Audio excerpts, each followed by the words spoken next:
Whenever I'm talking with relationship managers in the sector, one thing comes up again and again.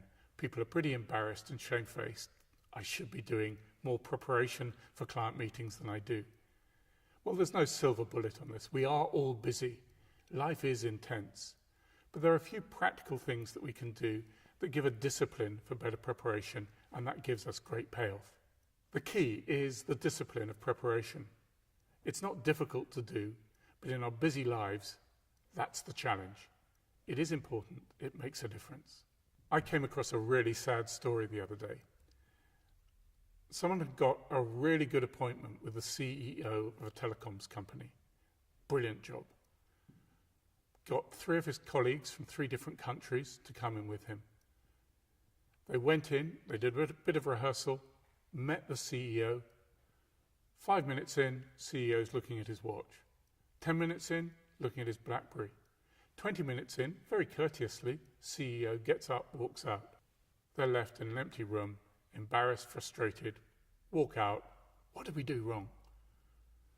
A couple of days later, he came across a video that had been published 2 days before the meeting, in which that CEO laid out his strategic imperatives. They'd missed it. They were off agenda. They weren't relevant to the CEO. Now, I'm sure we'd all like to say that could never happen to me, but I challenge you, is your preparation really up to speed? Some work done by an American about 50 years ago, a guy called Ben Duffy, where he encouraged people to put themselves in the client's position before a meeting. So when preparing, he said, think about the kind of questions you'd have if you were the client. And usually those boil down to 3 areas. Questions about you, the professional. What are you going to be like? Are you competent? Questions about the meeting itself. How long is it going to take? What's going to happen in the meeting? And questions about expectation and outcome. What are you going to expect me to do? What are you going to expect me to bring to the meeting?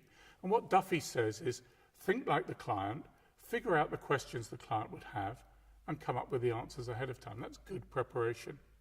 When I'm asked for a quick checklist to help people prepare, here are the things I'd expect to see in a checklist. Am I clear what the issues are that the client faces, what the compelling events are in their business? How am I going to position myself? How am I going to get the client to open up? What questions am I going to ask? And yes, I do mean writing some of those questions down. What proofs should I take with me to support my case? What concerns is this client likely to have, and what's my best possible answer? And finally, what commitment am I looking for, and what fallback objectives have I got? Now, that's a short checklist, but it's one that works, and it works in practice.